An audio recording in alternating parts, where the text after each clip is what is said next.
மாரிமலை முழங்கில் மன்னி கிடந்துறங்கம் சீரிய திங்கம் அறிவற்ற தேவையத்து நேரிமை கொண்ட எப்பாடும் பேங்குதறி மூடி நிமிர்ந்த முழங்கி புறப்பட்டு சோதருமா போலே நீ பூவை பூவண்ணா உன் கோயில் நின்று திங்களே போந்தருளி கோப்பொழிய சீரிய சிங்காசனத்தின் யாம் வந்த காரியம் ஆராய்ந்து அருளேலோர் என்பார். ಗುರುಭ್ಯೋ ನಮಃ. ಶ್ರೀಯಪತಿಯಾದ ಪರಮಾತ್ಮ ಸರ್ವೇಶ್ವರನ ವಿಶೇಷ ಅನುಗ್ರಹದಿಂದ ಮನುಷ್ಯ ಶರೀರವನ್ನು ಧರಿಸಿ ಅದರಲ್ಲಿ ನಾವು ನಮ್ಮ ದೃಷ್ಟಿಕೋನವನ್ನು ಸದಾ ಸರ್ವಕಾಲ ಬದಲಾಯಿಸುವಂತಹ ಶಕ್ತಿಯನ್ನು ನಮಗೆ ಸಹಜವಾಗಿ ಪರಮಾತ್ಮ ಒಂದು ಗುಣವಾಗಿ ಏರ್ಪಡಿಸಿಕೊಟ್ಟಿದ್ದಾನೆ. ಪ್ಯಾರಾಡೈಮ್ ಶಿಫ್ಟ್ ಅಂತ ಆಂಗ್ಲ ಭಾಷೆಯಲ್ಲಿ ಹೇಳ್ತಾರೆ. ದಿನ ನಮ್ಮ ಜೀವನದಲ್ಲಿ ಸುಧಾರಣೆ ಕಡೆ ಪ್ರಸ್ತಾವನೆ ಮಾಡಬೇಕು ಅನ್ನುವುದು ತುಂಬಾ ಮುಖ್ಯ. ಈ ದೃಷ್ಟಿಕೋನವನ್ನು ನಾವು ಬದಲಾಯಿಸುವಂತಹ ಪ್ರಸಂಗದಲ್ಲಿ ಹೆಜ್ಜೆ ಹೆಜ್ಜೆಗೂ ನಾವು ನಮ್ಮ ಜೀವನದ ಗುಣಮಟ್ಟದ ಕಡೆಗೆ ಪ್ರಸ್ಥಾನ ಮಾಡಬೇಕು. ಕ್ವಾಲಿಟಿ ಆಫ್ ಲೈಫ್ ಅಂತ ನಾವು ಏನ್ ಹೇಳ್ತೀವೋ ಆ ಜೀವನದ ಗುಣಮಟ್ಟ, ಎಷ್ಟು ವರ್ಷ ನಾವು ಬಾಳಿದ್ದೀವಿ, ಎಷ್ಟು ನಿಮಿಷ ಜಾಗೃತಾವಸ್ಥೆಯಲ್ಲಿದ್ದೀವಿ, ಎಷ್ಟು ಚೆನ್ನಾಗಿ ಮಾತಾಡಿದ್ದೀವಿ ಅನ್ನೋದು ಮುಖ್ಯ ಅಲ್ಲ. ಯಾವ ತರ ಬಾಳಿದ್ದೀವಿ, ಏನನ್ನ ಮಾತಾಡಿದ್ದೀವಿ ಅನ್ನೋದು ತುಂಬಾ ಮುಖ್ಯ. ಆ ಕ್ವಾಲಿಟಿ ಗುಣ ಮುಖ್ಯ. ಆ ಗುಣಮಟ್ಟದ ಕಡೆ ಹೋಗುವಂತಹ ದಾರಿಯಲ್ಲಿ ನಮ್ಮ ದೃಷ್ಟಿಕೋನವನ್ನು ನಾವು ಬದಲಾಯಿಸಬೇಕು. ಇಲ್ಲದೆ ಹೋದರೆ ಸ್ಥಗಿತವಾಗಿರುವ ಮನೋಭಾವನೆ ಉಂಟಾಗಿ ಜೀವನ ಅಲ್ಲೇ ಸ್ಥಗಿತವಾಗಿರುತ್ತೆ. ನಮ್ಮ ಒಳಗಡೆ ನಿಯಂತ್ರಣವಿಲ್ಲದೆ ಜೀವನ ಮಾಡಿದರೆ ನಮ್ಮ ಜೀವನದ ಗುಣಮಟ್ಟದಲ್ಲಿ ಸ್ಥಗಿತ ಉಂಟಾಗುತ್ತೆ. ಅದನ್ನು ಬಿಟ್ಟು ನಮ್ಮ ಜೀವನದಲ್ಲಿ ನಾವು ಮುಂದೆ ಸಾಗಬೇಕು ಅನ್ನೋದು ಇವತ್ತಿನ ಪದ್ಯದಲ್ಲಿ ಪುರಪಟ್ಟು ಅನ್ನುವ ಒಂದು ಪದವನ್ನು ಆಂಡಾಳ್ ಹಾಕಿದ್ದಾಳೆ. ಪುರಪಟ್ಟು ಅಂತ ಹೇಳಿದ್ರೆ ಸಾಧಾರಣ ಅರ್ಥ ಹೊರಟು ಅಂತ. ಅಲ್ಲೇ ನಿಂತುಕೊಳ್ಳದೆ ಮುಂದಕ್ಕೆ ಹೊರಟು ಜೀವನದಲ್ಲಿ ಕ್ರಿಯಾಶೀಲರಾಗಿ ನಮ್ಮ ಕ್ರಿಯಾಮಾಲೆಯನ್ನ ದೃಷ್ಟಿಕೋನವನ್ನ ಹೆಚ್ಚಿಸಿಕೊಂಡು ಗುಣಮಟ್ಟದ ಕಡೆಗೆ ನಾವು ಹೋಗಬೇಕು ಅಂತ ಅನ್ನೋ ಒಂದು ಅದ್ಭುತ ವಿಷಯ ನಮಗೆ ಇವತ್ತು ತಿರುಪ್ಪಾವಿನ 23ನೇ ಪದ್ಯದಲ್ಲಿ ನರಸಿಂಹನನ್ನೇ ಉದಾಹರಣೆಯಾಗಿ ತೆಗೆದುಕೊಂಡು ಪ್ರಹ್ಲಾದನನ್ನೇ ಉದಾಹರಣೆಯಾಗಿ ತೆಗೆದುಕೊಂಡು ಈ ಪದ್ಯದಲ್ಲಿ ನಮಗೆ ಪುರಪಟ್ಟು ಪದ ಅರ್ಥವನ್ನು ತಿಳಿಸಿದ್ದಾಳೆ. ಭಗವಂತನ ಹತ್ತಿರ ಕೇಳಿಕೊಳ್ಳುತ್ತಾಳೆ, ಪ್ರಸ್ಥಾನ ಮಾಡಿಬಿಟ್ಟು ನಮ್ಮ ಬಳಿ ಬಾ ಅಂತ. ಭಗವಂತ ನಮ್ಮ ಬಳಿ ಯಾಕೆ ಬರಬೇಕು ಅಂತ ಹೇಳಿದರೆ, ನಾವು ಉದ್ಧಾರದ ಕಡೆಗೆ ಅವನ ಕೈ ಹಿಡಿದು ಹೋಗೋಕ್ಕೋಸ್ಕರ ಅವನು ಹತ್ತಿರಕ್ಕೆ ಬಂದಷ್ಟು ಅವನು ನಮ್ಮ ಬಳಿ ಅವನ ಮನಸ್ಸನ್ನು ಅವನ ಕಟಾಕ್ಷವನ್ನು ಕೇಂದ್ರೀಕೃತ ಮಾಡಿ ನಮ್ಮ ಕೈಯನ್ನು ಹಿಡಿದು ನಮ್ಮನ್ನು ಗುಣಮಟ್ಟದ ಕಡೆಗೆ, ಸಾಧನೆ ಕಡೆಗೆ, ಜೀವನದ ವಿಜಯದ ಕಡೆಗೆ, ಜೀವನದ ಸಾರ್ಥಕತೆ ಕಡೆಗೆ ಭಗವಂತ ಕರೆದೊಯ್ಯುತ್ತಾನೆ ಅಂತ ನಾವು ತಿಳ್ಕೋಬೇಕು. ಹೆಂಗೆ ಮಳೆಗಾಲದಲ್ಲಿ ಕಾಡಿನ ರಾಜನಾದ ಸಿಂಹ ಗುಹೆಯೊಳಗೆ ಮಲಗಿರುತ್ತೋ ಅದೇ ತರ ಎಲ್ಲರೊಳಗೇನು ಅಂತರ್ಯಾಮಿಯಾಗಿ ನರಸಿಂಹ ಇದ್ದಾನೆ ಅಂತ ಹೇಳ್ಬಿಟ್ಟು ವೇದ ಹೇಳುತ್ತೆ. ಮೃಗೋ ನ ಭೀಮತ್ ಕುತಿರೋಗರಿಷ್ಟ. ನಮ್ಮ ಒಳಗೆ ಅಂತರಾತ್ಮನಾಗಿ ಅಂತರ್ಯಾಮಿಯಾಗಿ ನಮ್ಮ ಹೃದಯ ಮಂದಿರದಲ್ಲಿ ನರಸಿಂಹ ನಮ್ಮನ್ನು ಉದ್ಧಾರ ಮಾಡೋಕೆ ಕಾಯ್ತಾ ಇದ್ದಾನೆ. ಭಗವಂತ ನಮ್ಮ ದೇಗುಲದಲ್ಲಿ ಇದ್ದುಕೊಂಡು ಅದನ್ನು ದೇವಸ್ಥಾನವಾಗಿ ಏರ್ಪಡಿಸಿದ್ದಾನೆ. ಅವನು ಸಂಕಲ್ಪ ಮಾಡಿ ಈ ದೇಗುಲದಿಂದ ನಾನು ಹೊಸ ದೇಗುಲಕ್ಕೆ ಹೋಗ್ತೀನಿ ಅಂತ ಹೇಳ್ಬಿಟ್ಟು ಅವನು ಹೊರಡ್ಬಿಟ್ರೆ ಅವನು ಅವಳು ಹೋಗ್ಬಿಟ್ಟು ಅದೂ ಆಗ್ಬಿಡತ್ತೆ. Masculine feminine gender will become neutral gender ಅನ್ನೋದನ್ನ ನಾವು ಚೆನ್ನಾಗಿ ತಿಳ್ಕೋಬೇಕು. ಅಂತಹ ಭಗವಂತ ನಮ್ಮೊಳಗೆ ನರಸಿಂಹನಾಗಿದ್ದಾನೆ. ಮಾರಿ ಮಲೆಮೊഴിഞ്ചിൽ ಮನ್ನಿ ಕೆಡಂದೊರಂಗುಂ ಸೀರಿಯ ಸಿಂಗಂ ಅರಿವಟ್ರು ತೀವಿಳ್ತು. ತುಂಬಾ ವಿಶೇಷವಾದಂತಹ ಪದಗಳನ್ನು ಇಟ್ಟು ಆಂಡಾಳ್ ಕೊಂಡಾಡುತ್ತಾಳೆ.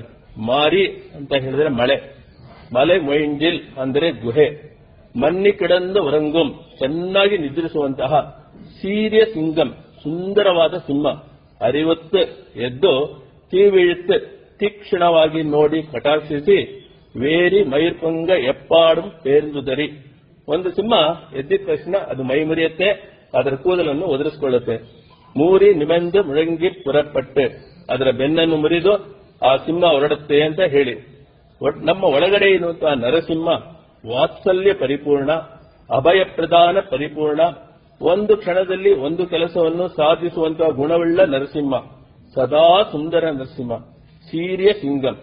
ನರಸಿಂಹನ ದರ್ಶನವನ್ನು ಮಾಡುವ ಸಂದರ್ಭದಲ್ಲಿ ಆಂಡಾಳ್ ನಾಟ್ಯ ತಿರುಮಳಿ ಹೇಳ್ತಾಳೆ, ನನ್ನನ್ನು ಮದುವೆಯಾಗಿದ್ದು ಯಾರು ಅಂತ ಹೇಳಿದ್ರೆ ಆ ನರಸಿಂಹ ಅಂತ.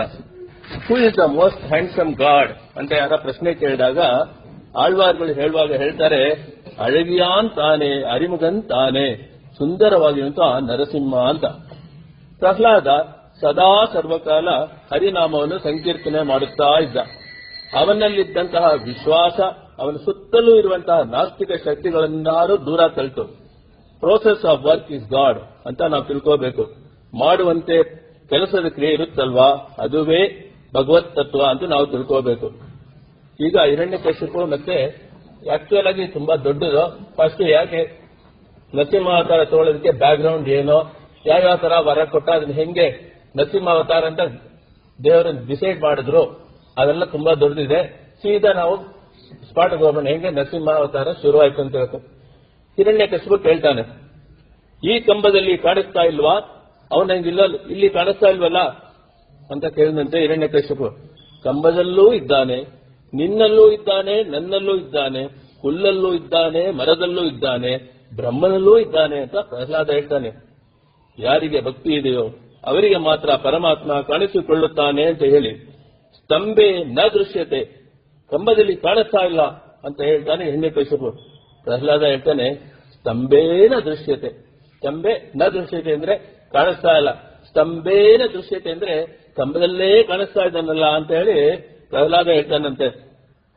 ಕಂಬದಲ್ಲೇ ಎಲ್ಲೆಲ್ಲಿ ನೋಡಿದ್ರು ಅಲ್ಲಲ್ಲಿ ಭಗವಂತ ಕಾಣುತ್ತಾನೆ ಅಂತ.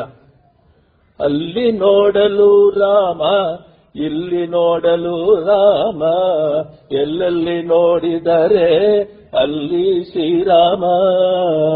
ಎಲ್ಲಿ ನೋಡಿದ್ರು ಹೆಂಗೆ ಆಂಜನೇಯರಿಗೆ ಶ್ರೀರಾಮ ಕಾಣಿಸ್ತಾ ಇದ್ನೋ, ಅದೇ ತರ ಪ್ರಹ್ಲಾದನಿಗೆ ಎಲ್ಲಿ ನೋಡಿದ್ರು ಭಗವಂತ ಕಾಣಿಸ್ತಾ ಇದ್ದಾನೆ. ಸ್ತಂಭೇನ ದೃಶ್ಯತೆ, ಆ ಕಂಬದಲ್ಲೇ ನನಗೆ ಕಾಣಿಸ್ತಾ ಇದ್ದಾನೆ ಅಂತ ಹೇಳುವ ಪ್ರಸಂಗದಲ್ಲಿ, ಈ ಕಂಬದಲ್ಲಿ ಇಲ್ಲದೆ ಹೋದರೆ ನಿನ್ನ ಶಿರಶ್ಛೇದ ಮಾಡ್ತೀನಿ ಅಂತ ಹೇಳ್ಬಿಟ್ಟು ಹಿರಣ್ಯಕಶಿಪು ಹೇಳ್ತಾನಂತೆ. ಅದಕ್ಕೆ ಆಸ್ಪದ ಕೊಡಲ್ಲಪ್ಪ ನನ್ನ ಸ್ವಾಮಿ ಅಂತ ಪ್ರಹ್ಲಾದ ಹೇಳ್ತಾನೆ. ಭಗವಂತ ರಕ್ಷಿಸುತ್ತಾನೆ ಅಂತ ಅನ್ನುವ ಮಹಾವಿಶ್ವಾಸ ಪ್ರಹ್ಲಾದನಲ್ಲಿತ್ತು. ರಕ್ಷಿಷ್ಯತೆ ಇತಿ ವಿಶ್ವಾಸ ಅಂತ ಹೇಳ್ತಾರೆ. ಆ ವಿಶ್ವಾಸ ನಮ್ಮಲ್ಲಿದ್ದರೆ ಭಗವಂತ ನಮ್ಮನ್ನು ರಕ್ಷಿಸುತ್ತಾನೆ ಅನ್ನೋ ತಾತ್ಪರ್ಯ. ಎಡಗೈಯಲ್ಲಿ ಖಡ್ಗವನ್ನು ಇಟ್ಟುಕೊಂಡು ಬಲಗೈಯಲ್ಲಿ ಮುಷ್ಟಿ ಪ್ರಹಾರ ಮಾಡ್ತಾನೆ ಹಿರಣ್ಯಕಶಿಪು. ಅವನ ಮನಸ್ಸಿನಲ್ಲಿ ಆ ಕಂಬದೊಳಗೆ ಬರೀ ಗಾರೆ ಇರುತ್ತೆ, ಗಾರೆ, ಕಂಬಿ, ಜಲ್ಲೀಸ್ ಮಾತ್ರ ಇರುತ್ತೆ ಅಂತ. ಆದರೆ ಗಾರೆ ಇರೋದಿಲ್ಲ, ಹರಿ ಇರ್ತಾನೆ ಅನ್ನೋದು ಹಿರಣ್ಯಕಶಿಪನ ಮನಸ್ಸಿಗೆ ಬರುವುದಿಲ್ಲ. ಯಾಕೆಂದರೆ ಒಂದು ವಸ್ತುವಿನ ಅಂತರಾಳದಲ್ಲಿ ಯಾವತ್ತೂ ಹಿರಣ್ಯಕಶಿಪು ಹೋಗಲಿಲ್ಲ. He was living by the skin, living by the body. ಶರೀರ ಕೊಟ್ಟಿರುವುದು ಧರ್ಮ ಸಾಧನೆಗೆ ಅವನಿಗೆ ತಿಳಿದಿರಲಿಲ್ಲ. ಹಿರಣ್ಯಕಶಿಪು ಮುಷ್ಟಿಮಹಾರ ಮಾಡಿದ ತಕ್ಷಣ ಅಲ್ಲಿಂದ ಒಂದು ಗರ್ಜನೆ ಆಗುತ್ತೆ. ಅಲ್ಲಿ ತನಕ ಹಿರಣ್ಯಕಶಿಪು ಅಂದ್ಕೊಂಡಿದ್ದ ಅವನ ಗರ್ಜನೆಯೇ ಗರ್ಜನೆ ಅಂತ. ಗರ್ಜನೆ ಉಂಟಾಯಿತು. ಆ ಗರ್ಜನೆ ಹಿರಣ್ಯಕಶ್ಯಪವನ್ನು ದಾಟತ್ತಂತೆ, ಇಂದ್ರಲೋಕವನ್ನು ದಾಟತ್ತಂತೆ, ವರುಣಲೋಕವನ್ನು ದಾಟತ್ತಂತೆ, ನೆಟ್ಟಿಗೆ ಸತ್ಯಲೋಕಕ್ಕೆ ಹೋಗಿ ಬ್ರಹ್ಮನ ತಾವರೆಯನ್ನು ಕೆಳಗೆ ಬೀಳಿಸಿಬಿಟ್ಟು ಇಲ್ಲಿ ಭೂಮಂಡಲದಲ್ಲಿ ಹಿರಣ್ಯಕಶಿಪುಗೆ ನೀನು ದರ್ಶನ ಕೊಟ್ಟಾಗ ಯೋಚನೆ ಮಾಡದೆ, ಆಲೋಚನೆ ಮಾಡದೆ, ನಿನ್ನ ಮನಸ್ಸಿಗೆ ಏನ್ ಬಂತೋ ಅದೇ ತರ ವರವನ್ನು ಕೊಟ್ಟರೆ ನಾನು ಯಾವ ಯಾವ ರೂಪವನ್ನು ಧರಿಸಿಕೊಳ್ಳಬೇಕಾಗುತ್ತದೆ ಅಂತ ನೋಡು ಅಂತ ಹೇಳ್ಬಿಟ್ಟು ಆ ಬ್ರಹ್ಮನಿಗೆ ತೋರಿಸ್ತಾನಂತೆ ಭಗವಂತ. ಬ್ರಹ್ಮನ ಸೃಷ್ಟಿಗೆ ಮೇಲ್ಪಟ್ಟದ್ದು ಭಗವಂತನ ಸೃಷ್ಟಿ, ನರಸಿಂಹನ ಸೃಷ್ಟಿ ಅಂತ. ಆಕಾಶದಿಂದ ಭೂಮಿ ತನಕ ನರಸಿಂಹನ ಆವಿರ್ಭಾವ ಉಂಟಾಗುತ್ತೆ. ಕತ್ತಿನ ಮೇಲೆ ಸಿಂಹದ ಮುಖ, ಕತ್ತಿನ ಕೆಳಗೆ ಮನುಷ್ಯ ಶರೀರ, ಶಿರಸಿನ ಮೇಲೆ ಸಟಾಪಟಲ ಆಕಾಶದಲ್ಲಿ ಹೋಗುವಂತ ಕಿನ್ನರು, ಕಿಂಪುರುಷರು, ಗಂಧರ್ವರು ಅವರ ರಥಗಳನ್ನೆಲ್ಲ ಕೆಳಗೆ ಎಳೆದು ಬೀಸಾಕ್ತಾ ಇದೆ. ನನ್ನ ಭಕ್ತನನ್ನ ಅನುಗ್ರಹ ಮಾಡಿ ಅಂತ ನಾನು ನಿಮ್ಮನ್ನು ಕಳಿಸಿದರೆ ನೀವೆಲ್ಲ ಇಲ್ಲಿ ಸಂತೋಷವನ್ನು ನೋಡಿಕೊಂಡು ನನ್ನ ಭಕ್ತನನ್ನು ಹಂಗೆ ಬಿಟ್ರಲ್ಲ ಅಂತ ಹೇಳ್ಬಿಟ್ಟು ಆ ಸಟಾಪಟಲ ಸೂರ್ಯನ ತೇಜಸ್ಸು, ಚಂದ್ರನ ತೇಜಸ್ಸು ಎರಡನ್ನೂ ಮರೆಸ್ತಾ ಇದೆ. ಸಟಾಪಟಲದ ಕೆಳಗೆ ವಿಶಾಲವಾಗಿರುವಂತಹ ಲಲಾಟ, ಅದರಲ್ಲಿ ಇರುವಂತಹ ಊರ್ಧ್ರಪುಂಡ್ರ, ಆ ಲಲಾಟದ ಕೆಳಗೆ ಆಗತಾನೇ ಕಾಯಿಸಿರುವಂತಹ ಬಂಗಾರದ ಚೆಂಡಿನಂತಿರುವಂತಹ ಎರಡು ಕಣ್ಣುಗಳು. ಆ ಕಣ್ಣುಗಳಿಂದ ಒಂದೊಂದು ಹನಿ ರಕ್ತ ಬೀಳ್ತಾ ಇದೆ. ನನ್ನ ಭಕ್ತನಿಗೆ ನೀವು ಕಷ್ಟ ಕೊಟ್ರಲ್ಲ ಅಂತ ಹೇಳ್ಬಿಟ್ಟು ಆ ಕಣ್ಣುಗಳ ಕೆಳಗಡೆ ಎರಡು ಬಿಲಾದ್ವಾರ ಇರುವಂತಹ ನಾಸಿಕಾ ಮಂಡಲ, ಅದರಿಂದ ಬರುತ್ತುವ ಉಶ್ವಾಸ ನಿಶ್ವಾಸ ಈ ಭೂಮಂಡಲಕ್ಕೆ ತ್ರಾಸನ್ನು ಉಂಟು ಮಾಡ್ತಾ ಇದೆ. ಅದರ ಕೆಳಗಡೆ ಗುಹಾದ್ವಾರ ಇರುವಂತಹ ಬಾಯಿ, ಅದರಿಂದ ಹೊರಗಡೆ ಚಾಚುವಂತಹ ನಾಲಿಗೆ ಹಿರಣ್ಯಕಶಿಪುವಿನ ರಕ್ತವನ್ನು ಹೀರೋಕೆ ಸಿದ್ಧವಾಗಿದೆ. ಅದರ ಕೆಳಗಡೆ ಇರುವಂತಹ ಕಂಬು ಕಂಠ, ಆ ಕಂಠದಿಂದ ಬರುವಂತಹ ಗರ್ಜನೆ ಪರ್ವತಗಳನ್ನೆಲ್ಲ ಚೂರು ಚೂರು ಮಾಡ್ತಾ ಇದೆ. ಸಮುದ್ರವನ್ನು ಒಂದು ಅಡಿ ಹಿಂದೆ ತಳ್ಳುತ್ತಾ ಇದೆ. ಬ್ರಹ್ಮನ ತಾವರೆಯನ್ನು ಕೆಳಗಡೆ ಬೀಳಿಸ್ತಾ ಇದೆ. ಆ ಕಂಬು ಕಂಠದ ಕೆಳಗಡೆ ವಿಶಾಲವಾದಂತಹ ವಕ್ಷಸ್ಥಳ, ಲಕ್ಷ್ಮಿ ತಾಂಡವ ಮಾಡುವಂತಹ ವಕ್ಷಸ್ಥಳ. ಆ ವಕ್ಷಸ್ಥಳ ಎರಡು ಕಡೆನೂ 1,00,000 ಕೋಟಿ ಭುಜಗಳು, ಒಂದೊಂದು ಭುಜದಲ್ಲೂ 5 ಬೆರಳುಗಳು, ಒಂದೊಂದು ಬೆರಳಲ್ಲೂ 1,00,000 ವಜ್ರಸ್ಥಾಯ ಶಕ್ತಿ ಇರುವಂತಹ ನಖ. ಆ ನಖವನ್ನೇ ಧರಿಸಿಕೊಂಡು ಹಿರಣ್ಯಕಶಿಪವನ್ನು ನಾನು ವಧೆ ಮಾಡ್ತೀನಿ ಅಂತ ಹೇಳಿಬಿಟ್ಟು ಪರಮಾತ್ಮ ಸಂಕಲ್ಪವನ್ನು ತೊಟ್ಟು ಬಂದಿದ್ದಾನೆ. ಅದರ ಕೆಳಗಡೆ ಇರುವಂತಹ ಸುಂದರವಂತಹ ಕಟಿ ಪ್ರದೇಶ, ಸ್ವರ್ಣ ಉದ್ಯಾನ, ಪೀತಾಂಬರ, ಕಾಂಚಿ, ನೂಪುರ, ಯೋಗಿ ಧ್ಯೇಯವಾದ, ಗಂಗಾ ಜನಕವಾದ, ಸರ್ವ ಸಂಪತ್ಪ್ರದವಾದ ಮಂಗಳ ಶರಣ, ಶಂಕರೇಖೆ, ಚಕ್ರರೇಖೆ, ವಜ್ರರೇಖೆ, ಅಂಕುಶರೇಖೆ, ಇಂತಹ ಒಂದು ರೂಪವನ್ನು ನೋಡಿ ಹಿರಣ್ಯಕಶಿಪಿಗೆ ಭಕ್ತಿ ಬರಲಿಲ್ಲವಲ್ಲ. ಹೇ ಗುರುವಾಯೂರಪ್ಪ, ನಾನು ನಿನಗೆ ನಮಸ್ಕಾರ ಮಾಡ್ತೀನಿ ಅಂತ ಹೇಳ್ಬಿಟ್ಟು ನಾರಾಯಣ ಭಟ್ಟದ್ರಿರೋ ನಮಸ್ಕಾರ ಮಾಡ್ತಾರಂತೆ. ಈ ತರಹ ಪರಮಾತ್ಮ ಹೆಂಗೆ ಒಂದು ಕ್ಷಣದಲ್ಲಿ ಬಂದು ಹಿರಣ್ಯಕಶಿಪ ವಧೆ ಮಾಡಿ ಪ್ರಹ್ಲಾದನಿಗೆ ಅವನ ದರ್ಶನವನ್ನು ಏರ್ಪಡಿಸಿಕೊಟ್ಟನೋ, ಅದೇ ತರ ಪರಮಾತ್ಮ ನಮಗೆ ನಾವು ಯಾವ ಯಾವ ಕೆಲಸವನ್ನು ಧರಿಸಿಕೊಳ್ಳುತ್ತೀವೋ ಅದರಲ್ಲಿ ವಿಜಯವನ್ನು ಅವನು ಅನುಗ್ರಹ ಮಾಡುತ್ತಾನೆ ಅನ್ನುವಂತಹ ತಾತ್ಪರ್ಯವನ್ನ ಇದರಲ್ಲಿ ಅತ್ಯದ್ಭುತವಾಗಿ ಹೇಳುತ್ತಾರೆ. புறப்பட்டு போதனமா போலே நீ பூவை பூவண்ணா உன் கோயில் நின்று இங்கனே போந்தரಳಿ ಕೋಪ್ಪಡಿಯ ಸೀರಿಯ ಸಿಂಹಾಸನತ್ತಿನಿಂದ ನೀ ಪೂವೈ ಪೂವಣ್ಣ. ಭಗವಂತ ಸುಂದರವಾಗಿ ನಮ್ಮ ಹತ್ರ ಬರ್ತಾನೆ. ರಾಜಾದಿ ರಾಜ ಅವನು. ರಾಜಾದಿ ರಾಜನಿಗೆ ನಾಗಿ ನೀನು ಬಂದು ದಾಸನಾಗಿರುವಂತ ನನ್ನನ್ನು ನೀನು ಅನುಗ್ರಹ ಮಾಡಬೇಕು. ಬಂದು ಸಿಂಹಾಸನದ ಮೇಲೆ ಕುಳಿತುಕೋ ಅಂತ ಹೇಳಿಬಿಟ್ಟು ಸೀರಿಯ ಸಿಂಹಾಸನತ್ತಿನಿಂದ ಹೃದಯ ಸಿಂಹಾಸನದಲ್ಲಿ ಸದಾ ಸರ್ವಕಾಲ ನಿನಗೆ ಜಾಗ ಇದೆ. ಹೇ ಪರಮಾತ್ಮ, ಅದರಲ್ಲಿ ನೀನು ವಿರಾಜಮಾನನಾಗಿ ನಾವು ಮಾಡುವಂತಹ ಒಂದೊಂದು ಕೆಲಸವನ್ನು ನೀನು ಸಂಕಲ್ಪಿಸು. ಕಾರ್ಯಂ ಆರಾಯಿಂದ ಅರುಳ್.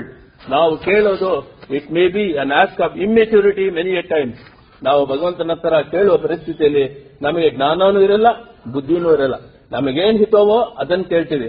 ಆದರೆ ಭಗವಂತ ಸಂಕಲ್ಪ ಮಾಡಿ ನಮಗೇನು ಹಿತವೋ ಅವನು ಸಂಕಲ್ಪಿಸಿ ಕಾರ್ಯಂ ಆರಾಯಿಂದ ಅರುಳ್ ಅರುಳ್ ಅಂತ ಅತಿ ಅದ್ಭುತವಾಗಿ ಹೇಳ್ತಾಳೆ. ಅಂತಹ ಭಗವಂತ ನರಸಿಂಹನಾಗಿ ಹೆಂಗೆ ಬಂದು ಪ್ರಹ್ಲಾದನಿಗೆ ಅನುಗ್ರಹ ಮಾಡಿದನೋ ಆ ತರ ನಮಗೂ ಅನುಗ್ರಹ ಮಾಡಲಿ ಅಂತ ಒಂದು ಪ್ರಾರ್ಥನೆ ಇದರಲ್ಲಿ ನಾವು ಕೇಳ್ಕೋಬೇಕು.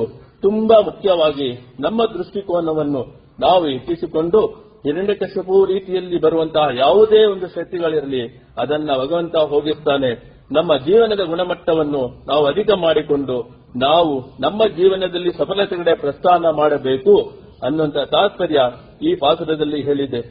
இரணியின் சடியில் நொடியில் தோன்றிய ஜுவாலா நரஹரியே கூறிய நகத்தால் அவனுடல் திவித அஹோபிலேஷனே பாலனாய் காக்க உருவம் கொண்ட பக்தவத்சலனே ஆயிர நாமம் போற்றும் தெய்வம் எங்கள் மாலோலனே ಸಿಂಗರೂಪನೆ ಭಕ್ತವತ್ಸಲನೆ ಸಿಂಗರೂಪನೆ ಭಕ್ತವತ್ಸಲನೆ காக்க வேண்டுமப்பா உன் மலரடி புகுந்தோமே காக்க வேண்டுமப்பா உன் மலரடி புகுந்தோமே ಶತಮಕಮಣಿ ನೀರ ಚಾರು ಕಲ್ಹಾರ ಹಸ್ತ ತನವರ ನಮಿತಾಂಗಿ ಸಾಂದ್ರ ವಾತ್ಸಲ್ಯ ಸಿಂಧು ಅಕಲ ವಿನಿತಾಭಿ ಸ್ರಗ್ಭಿರ ಕೃಷ್ಣನಾಥ ವಿನಸತಿದ್ಗೋದ ವಿಷ್ಣು ಚಿತ್ತಾತ್ಮಜಾನಃ ಸರ್ವಂ ಶ್ರೀ ಕೃಷ್ಣಾರ್ಪಣಮಸ್ತು.